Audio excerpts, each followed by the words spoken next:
Hello students, आज हम सीखेंगे सिंपल पेंडुलम के टाइम पीरियड का फॉर्मूला कैसे ड्राइव करना है।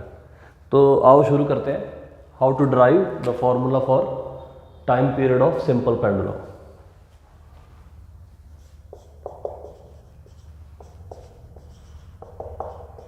Time period of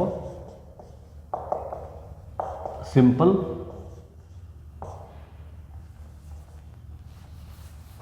time period of simple pendulum.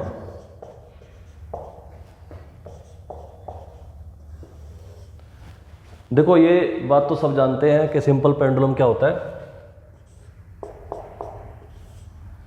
किसी एक हैवी मास को या फिर एक स्फेरिकल बॉल को, जिसको हम बॉब कहते हैं, इसको हम एक लाइट स्ट्रिंग से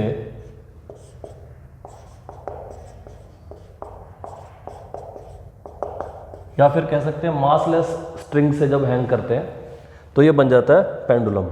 अब इस स्फेरिकल ऑब्जेक्ट को जब हम डिस्प्लेस करेंगे थीटा एंगल पे, जब हम इसको थीटा एंगल पे डिस्प्लेस करेंगे तो ये ऑब्जेक्ट यहाँ पे आ जाएगा, और जैसे इसको डिस्प्लेस करने के बाद हम रिलीज करेंगे तो ये वापस मीन पोजीशन पे आने के बाद फिर इस एक्सट्रीम पे आएगा, फिर वापस मीन, और इस तरीके से ऑसिलेशन स्टार्ट हो जाएगा। अब जो ऑसिलेशन बनेगा, इस ऑसिलेशन का टाइम पीरियड कैसे निकालें, ये हमने सीखना है। तो मान लेते हैं कि थीटा एंगल हमने डिस्प्लेस किया इसको, और यहाँ पे लिख लेते हैं एल क्या है, लेंथ ऑफ मासलेस स्ट्रिंग, और एम क्या है, मास ऑफ बॉब, और थीटा क्या होगा, थीटा है angle displaced from mean position. ये जो पैरामीटर्स हैं, ये हमें जो भी पैरामीटर होते हैं खुद से इंट्रोड्यूस कराने चाहिए जब भी हम कोई फार्मूला ड्राइव करते हैं, ताकि सामने वाले को पता चल जाए कि जो फार्मूला फाइनल है उसमें पैरामीटर कौन कौन से आ रहे हैं। तो अगर हम इसको थीटा एंगल डिस्प्लेस करते हैं और यहाँ पे रिलीज करते हैं तो ये जो ऑब्जेक्ट है या ये बॉल है, ये वापस क्यों आएगी?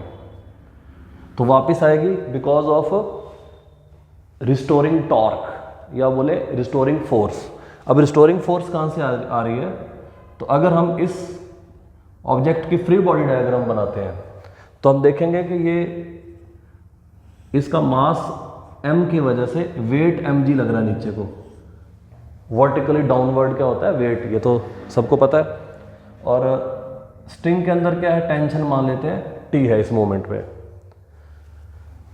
और अगर ये थीटा एंगल है तो ये जो mg है इसको हम दो कंपोनेंट में तोड़ेंगे, एक अलोंग द स्ट्रिंग, एक परपेंडिकुलर टू द स्ट्रिंग। जो कंपोनेंट है अलोंग द स्ट्रिंग, अगर ये थीटा है तो ज्योमेट्री के अकॉर्डिंगली ये भी क्या होगा, थीटा। तो वेट के दो कंपोनेंट हो जाएंगे, mg के दो कंपोनेंट हो जाएंगे, एक है mg cos theta which is along the string, और दूसरा है mg sin theta which is perpendicular to the string. तो देखो, यहां पे तीन फोर्सेस लग रही हैं। Number 1 tension in the string, और number 2 mg sin theta, number 3 mg cos theta. हालांकि दोनों mg के कंपोनेंट ही हैं, लेकिन हम यहाँ पे इनको अलग अलग मानते हैं, mg cos theta, mg sin theta and tension. तीन फोर्सेस लग रहे हैं यहाँ पे। अब तीनों में से अगर हम इसकी टॉर्क कैलकुलेट करें अबाउट पॉइंट ऑफ सस्पेंशन, यहाँ पे O के अबाउट अगर टॉर्क निकालें तो T and mg cos theta, ये दोनों के दोनों ही टॉर्क में कंट्रीब्यूट नहीं करेंगे। क्यों नहीं करेंगे? सबको पता ही है कि टेंशन और mg cos थीटा दोनों इस पॉइंट O से पास कर रहे हैं। अगर कोई भी फोर्स उसी पॉइंट से पास करती है जिसके अबाउट रोटेशन हो रहा है, तो उनका टॉर्क जो है वो काउंटिंग में नहीं आता, मतलब उनका टॉर्क जीरो हो जाता है। तो इनका दोनों का टॉर्क क्या हो जाएगा? जीरो। तो नेट टॉर्क क्या आएगा? नेट रिस्टोरिंग टॉर्क क्या होगा? Tau about O, about O point के अबाउट हम टॉर्क ले रहे हैं। तो नेट टॉर्क क्या आएगा? टाउ, इस टेंशन की वजह से जीरो, इस mg cos थीटा का जीरो, तो किसका बचा? mg sin थीटा का। टॉर्क होता है force, perpendicular force into r, perpendicular component of force, और ये r क्या होता है? Displacement factor. जैसे इस केस में ये लेंथ जो है l, ये हमारा इस सस्पेंशन पॉइंट से लेके ये वाला जो डिस्टेंस है ये हमारा यहाँ पे r है, और r के परपेंडिकुलर कौन है? यानी कि लेंथ के परपेंडिकुलर कौन है? mg sin theta. तो परपेंडिकुलर फोर्स हो गई mg sin थीटा। सिर्फ एकमात्र फोर्स बची है जो कंट्रीब्यूट कर रही है टॉर्क में, यही वो फोर्स है जो इसके अबाउट इसको वापस लेके आएगी। और परपेंडिकुलर कंपोनेंट हो गया फोर्स का mg sin थीटा, और साथ में l, ये जो r है यहाँ पे क्या है? l है। ये है magnitude of torque about o। Low, torque की इक्वेशन लिख दी हमने। क्योंकि ये रिस्टोरिंग फोर्स है तो जनरली हम यहाँ पे एक माइनस साइन पुट कर देते हैं, क्योंकि हमने लिख रखा है नेट रिस्टोरिंग फोर्स। तो ये मैग्नीट्यूड का फॉर्मूला था। ये नेगेटिव साइन सिर्फ इसलिए आता है क्योंकि रिस्टोरिंग फोर्स क्या होता है? जनरली ऑपोजिट होती है जो हम एक्सटर्नल फोर्स लगाते हैं। जैसे हमने इसको डिस्प्लेस करने के लिए जो एक्सटर्नल टॉर्क लगाया है, रिस्टोरिंग टॉर्क उसका अगेंस्ट, अगर वो इसको नीचे लाने वाला है। जैसे हमने उल्टा लगाया था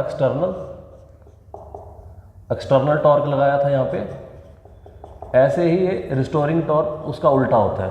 तो रिस्टोरिंग जो वर्ड है इसके लिए हम ये नेगेटिव साइन इंट्रोड्यूस करा देते हैं, जनरली ये रूल है।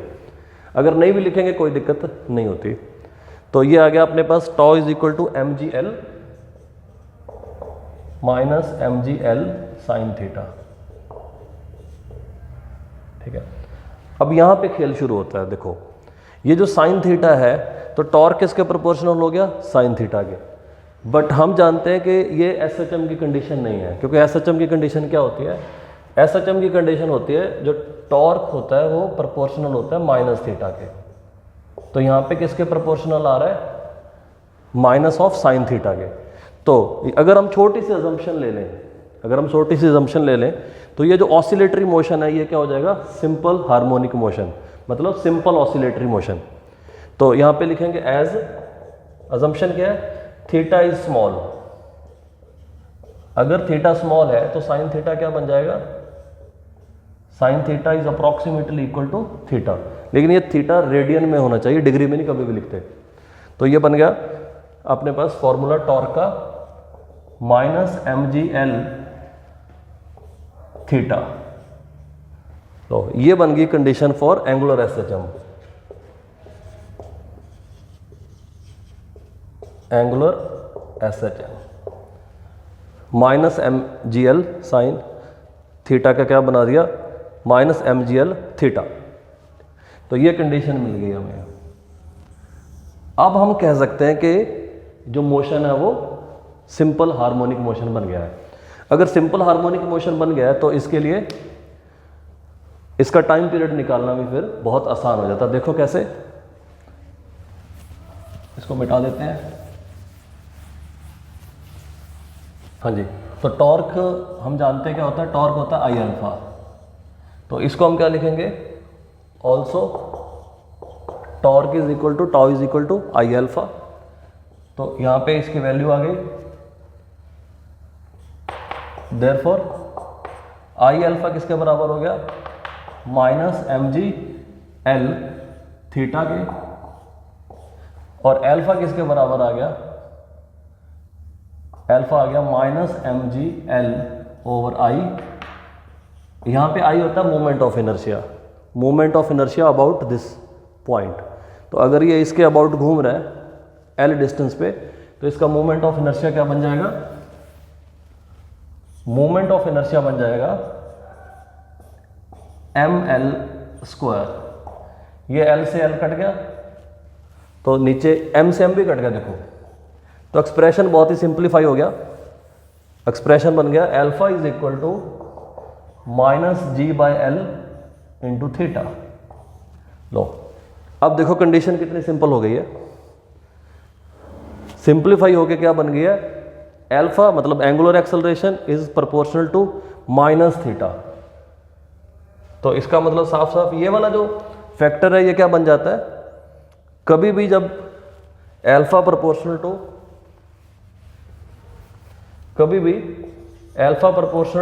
-थीटा होता है तो इसका मतलब ये होता है ω² थीटा। तो हम यहाँ पे डायरेक्टली लिख सकते हैं अल्फा के बराबर अल्फा हो गया, अगर हम कंपेयर करें थीटा के बराबर थीटा, तो ये क्या बच गया ω²। तो सीधा लिख सकते हैं देयरफॉर, क्योंकि ये SHM हो गया है, अब यहाँ पे SHM बन चुका है और इसकी वैल्यू आ गई ω² इज इक्वल टू g/L। और यहाँ से हमें क्या मिल गया, ओमेगा क्या आ गया, √g/L। अगर ओमेगा आ गया तो टाइम पीरियड कितना सिंपल है हम सब जानते हैं। तो टाइम पीरियड आ जाएगा, तो टाइम पीरियड निकल जाएगा, टाइम पीरियड होता है 2π/ω।